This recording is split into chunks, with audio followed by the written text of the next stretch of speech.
Hey y'all, welcome back to Luxury Living with Tiana. I just finished doing my makeup. I did a whole like little video of me doing my makeup. So if you haven't watched it, you need to go watch it. Yes, okay. But this video is gonna be more or less how I got my real estate license, what I'm doing to bring in clients, what I can do better to bring in even more clients, and yeah. So let's get into it. Um, if you go watch my other video, I was talking about how I had all these odd jobs, like I had all kind of odd jobs, like leasing consultant, a teller at Wells Fargo, a security. Baby, I had every job that you could think of, but it was just never enough money. And just a disclaimer, I also feel like I remember my stepdad like told me it's not about how much you make, it's what you do, what you make too also. So I keep playing that in the back of my head too, because it's like it's people that's making way more money and probably living better than it's people that's out here making less money than people. It's some people out here making $40 an hour, and some people making $20 an hour, and people with $20 an hour could be living better than the people because they don't know how to money management.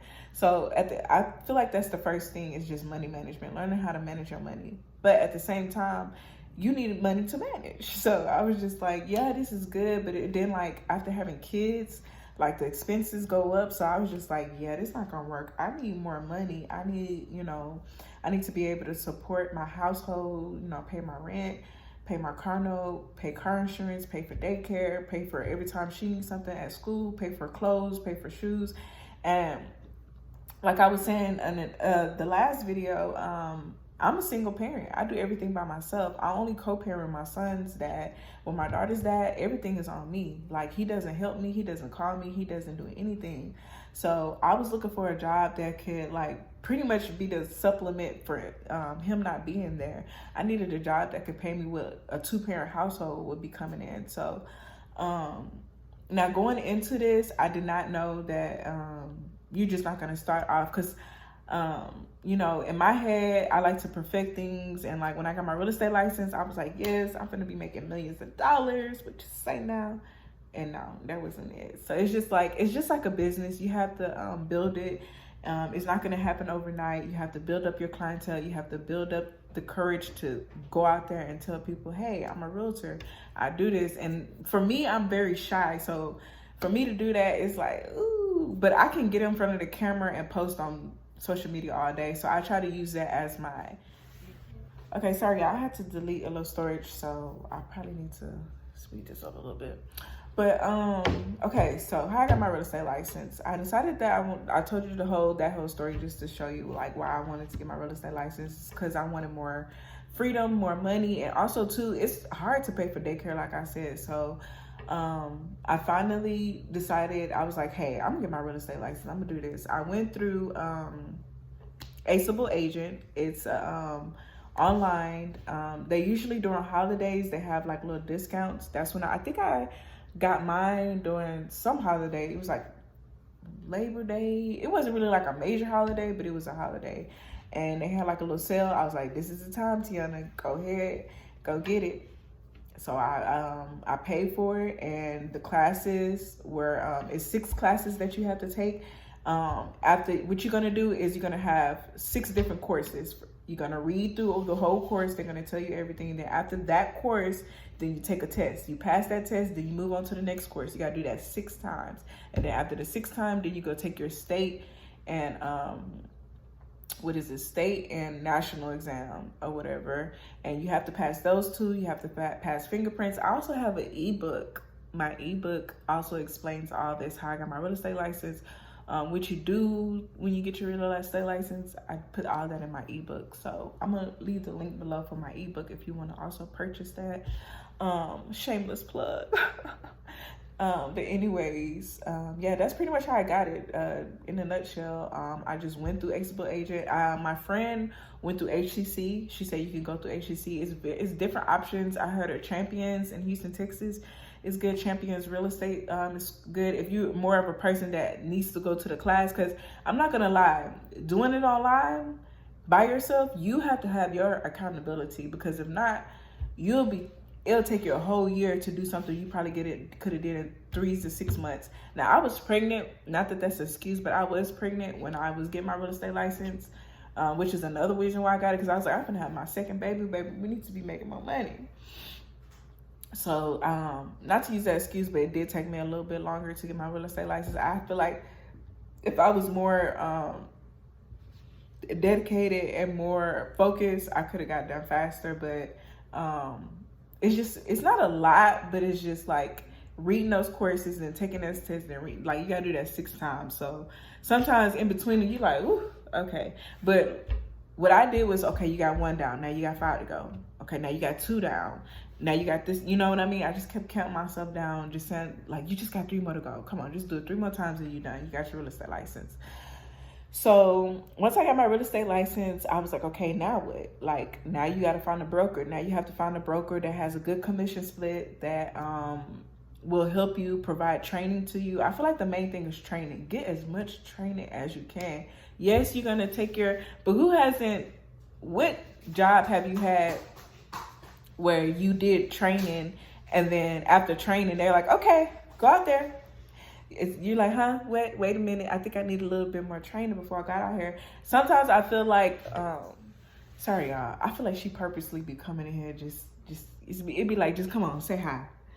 Anyways, see, and then you lose your train of thought. Okay, I'm not even finna get off track. But anyways, I really did forget what I was saying. But once you get your real estate license, then you have to find a broker. And once you find a broker that has good training, that's what I was saying. When you're doing your training at a job and you finish, and then they're like, okay, you can go out there, you can da-da-da-da. You still don't know what you're doing technically. Like, you have an idea, but you don't know exactly what you're doing until you actually go through it. That's what I'm trying to say. Like, until you really go through a whole transaction and from A to B, then they be like, oh, okay. Because it's like, as much training, they can give you only so much training till real life comes in. And it's like, okay, they never explained this situation, what happens when this happens. So I feel like that's something that I would take into consideration, is good training, a good broker that can train you. Other things that I feel like is in good consideration is keeping your job or not. I feel like if you get into real estate, they say you can't really succeed unless you do it full time. But in my opinion, you can't succeed if you don't have no second job, because it's like, it's expensive. You have to have your broker fees, MLS fees. MLS is where you go to look up all the houses. All realtors post their houses, their listings, everything on this one website. And all realtors go through this one website. That's how you contact the agent. That's how you see how much, you see all the information, like the tax information, everything. But you have to be a realtor to be able to go through this website. Or you can pay for it. You don't necessarily, I have wholesalers or investors that like pay for the MLS service too. So, but it's a lot of fees that go into it, like especially right off the bat. It's like a lot of things that you have to pay for. So in my opinion, when you first starting out, I would just keep either like a side job or keep my main job and just do this on the weekends until you start, until you get that big break, you get that big sale. I really feel like you should really keep your second job. In my personal situation, how I got most of my clients was through social media and just word of mouth and just friends and family. Not all friends and not all family are going to work with you. Sometimes they feel like, well, you just got your license. I'm scared. Like, especially buying a house, maybe renting one, but buying a house, I feel like people are a little bit more skeptical just because they've known you from probably your whole life. And they're just like, okay, but you just became a realtor. And I'm just like, everybody else, they probably was going through the same thing that I was 5-6 years ago. You know what I mean? Only thing they got under their belt is maybe just a little bit more time than me. So it's kind of messed up, but you got to just keep going. And once you keep going and you show them like, hey, with or without you, I could get sales. Then that's when they be like, hey, can you help me get a house? You know what I mean? You just have to show them sometimes, like, I hate to say it, but I don't need you. You know what I mean? Only person I need is God and myself, and everything else is going to fall into place. So I feel like that's played a major part in me wanting to stick with it, because there's a lot of times, I ain't not gonna lie, I wanted to give up. Especially having a 9 to 5 my whole life and being able to know, okay, at the end of this 2 weeks, I know I'm gonna get a check. With real estate, you don't know when you're gonna get a check. I'm going through that now. I have 2 commission checks that I've been waiting on for over a month, and that ain't no just no little commission checks either. It's big checks, and it's just like you just have to. Okay, yeah, my storage is a little low, so I'm gonna go ahead and wrap this video up. But I just pretty much wanted to give y'all like just a rundown how I got my real estate license. I feel like the main thing is choose what you like best. Do you like to go in person, maybe online to get your real estate license? Once you get your real estate license, post, tell your friends, family, everybody that you know, literally, I'm not playing. Tell them that, hey, I'm a realtor, to everybody, you know, that you're a realtor. And I feel like you'll be fine. I've been doing this for 2 years. I do feel like I want to elevate my career. I do feel like it's things that I could do better, but nothing happens overnight, and you know, I'm just gonna stick with it and you know, just do the best that I can do. That's all you can do, you know. So thank y'all for watching. Don't forget to like, comment, and subscribe, and don't forget to watch my other video that I